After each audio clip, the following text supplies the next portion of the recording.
আমি মাপ চাইতেছি, আমি ক্ষমা চাইতেছি, আপনারা সবাই আমাকে ক্ষমা করে দেন। বোরকার হিজাব পরে যদি লাইভে এসে কান্নাকাটি করে তখন আমরা এরকম আবেগী মানুষ হয়ে গিয়েছে, আমরা কিন্তু তাকে বিশ্বাস করি আর মনে করি সে মনে ভালো হয়ে গিয়েছে। আসলে কি সে ভালো হয়ে গিয়েছে? কিসের ব্যবসা করি? টমেটোর ব্যবসা। সে কিন্তু ভালো হয় না। সে এরকম ভাবে টমেটো দেখায় কিন্তু বেশ মোটামুটি সোশ্যাল মিডিয়া থেকে অনেক টাকা পয়সা উপার্জন করছে, মানুষের ভালোবাসা পেয়েছে। তার টমেটো কত বড় এটাও কিন্তু মানুষ জানতে চেয়েছে।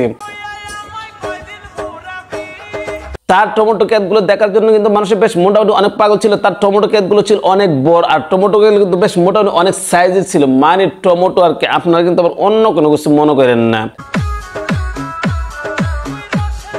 হ্যাঁ, এরকম ভাবে তার টমেটো গুলো দেখা আসে সোশ্যাল মিডিয়া থেকে বেশ মোটামুটি অনেক টাকা পয়সা অর্জন করেছে, অনেক টাকা পয়সা ইনকাম করছে। কিন্তু লাইভে এসে কিছুদিন আগে যখন কান্নাকাটি করেছিল এরকম ভাবে অনেক বেটারা, হ্যাঁ, তার কান্নাকাটি দেখার পরে কিন্তু আমরা বেশ মোটামুটি অনেক মানুষ আবেগী হয়ে গেছিলাম। সে মানুষের মতো ভালো হয়ে গেছিল। আসলে কি সে ভালো হয়েছে? আসলে কিন্তু সে ভালো হয় নাই। আমি হয়তো বা এই দুনিয়াতে নাও থাকতে পারি।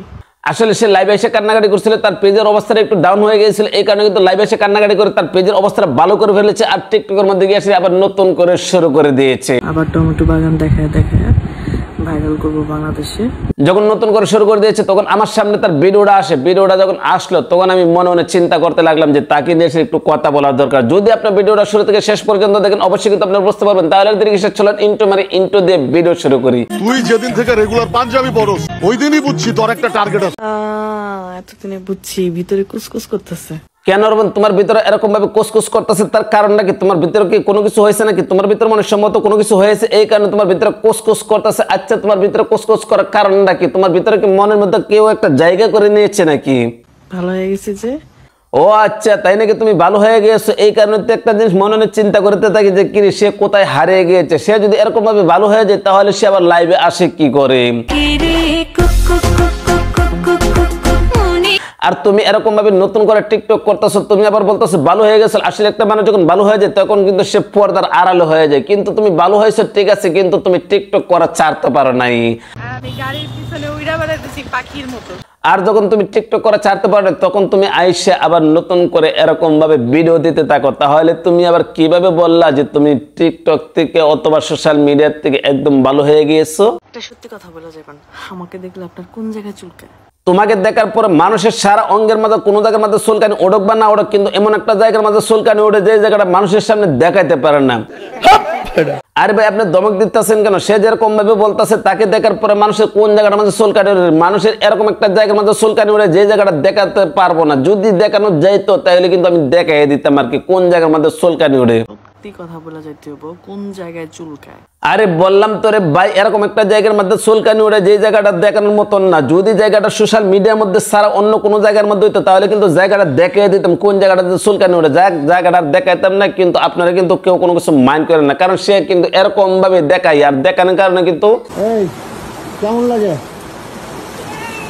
হ্যাঁ, তুমি যখন টমেটো গুলো এরকম ভাবে দেখাতে থাকো মানুষদেরকে তখন গিয়ে সে মানুষের চুলকানি ওঠে। চুলকানি ওঠার কারণে কিন্তু মানুষের চাই একটা জিনিস, তোমার জমিনের টমেটো গুলো একটু ধরার জন্য আর কি। হ্যাঁ, যেহেতু তোমার জমিনের টমেটো গুলো একটু বড় সাইজ এই কারণে কিন্তু দুই হাতে ধরলে কিন্তু বেশ মোটামুটি অনেকটা বড় হয়ে যায়। এই কারণে মানুষের চিন্তা ভাবনা করে আরো যদি কেউ লয়া সেটা ধরতে হয় তাহলে তোমার জমিনের টমেটো গুলো ধরবো। কারণ তোমার জমিনের টমেটো গুলো যদি এরকম ভাবে মানুষদেরকে দেখাও তাহলে তো মানুষের চিন্তা ভাবনা উঠবে কার কোন জায়গার মধ্যে চুলকানি ওঠে আর কি। বুঝেন না বিষয়টা? অনেক ওয়েট করছি আর ওয়েট করতে পারবো না, এবার বিয়েটা করেই নিব। আরে ভাই, আপনারা এখনো বসে আছেন কেন? সে যেরকম ভাবে বলতেছে বিয়ের কথা, আপনারা যদি বিয়ে করতে চান তাহলে কিন্তু একজন হবে না, কমসে কম তাকে 4 জন লাগবে। বিশেষ করে আমি ফেসবুকে একটা ভিডিও ছাড়লি বেটা রাখলে আমার কমেন্ট করে তোমার কয়টা জামাই লাগে। কারণ একজনের তাকে কোনো কিছু হবে না। তার জমিনের টমেটো গুলো অনেক বড়, তার নদীটা কিন্তু বেশ মোটামুটি অনেক সাইজ। এক বেটা ফোন করে আমাকে বলে কি আপা আপনার মাঝে একটা বিশাল সাগর আছে। এই কারণে কিন্তু আপনারা যদি নদীতে নামেন তাহলে কিন্তু নদীর কোনো কুল কিনারা পাবেন না। যদি টমেটো গুলো জমিনে ধরতে চান তাহলে কিন্তু একা ধরা কোনোভাবেই সম্ভব না, কয়েকজনে মিলে গিয়ে সেটা ধরতে হবে। আরে ভাই, আপনি খালি একটু পর পর আমাকে ধমক দিচ্ছেন। আমি কি কোনো ধরনের কোনো খারাপ কথা কইছি? আমি কিন্তু খারাপ কথা বলি নাই, কারণ সে যেরকম ভাবে টমেটো দেখায় এই সাইজের, হ্যাঁ, সে যদি এরকম ভাবে এই সাইজের টমেটোগুলো মানুষদেরকে দেখায় তাহলে মানুষের চিন্তা ভাবনা করে দেখেন তো একজনকে টমেটোগুলো ধরা কোনোভাবে সম্ভব হয়? কোনোভাবে ধরা সম্ভব না, কমসে কম 2 থেকে 3 জন লাগবে। আপনারা সবাই আমাকে ক্ষমা করে দিন। মানুষে হিজাব আর পর্দা করলেই কিন্তু মনে করেন না যে সে ভালো হয়ে গেছে। সে আইসে এরকম ভাবে কান্নাকাটি করার কারণে কিন্তু আপনারা মনে করছিলেন সে ভালো হয়ে গেছে, আসলে কিন্তু সে ভালো হয়নি, সে ভিতর আরো অনেক খারাপ হয়েছে। এই বিষয়টা আপনারা কোন দৃষ্টিতে দেখছেন? ভিডিও কিরকম হয়েছে কমেন্ট করে জানাবেন, ভালো লাগলে লাইক করবেন, পেজ থেকে দেখে থাকলে পেজটা ফলো করবেন, চ্যানেল থেকে দেখে থাকলে চ্যানেলটা সাবস্ক্রাইব করে পাশে থাকবেন। আজ এই পর্যন্ত রাখলাম, ভালো থাকবেন, সুস্থ থাকবেন। আসসালামু আলাইকুম ওয়া রাহমাতুল্লাহি ওয়া বারাকাতুহু।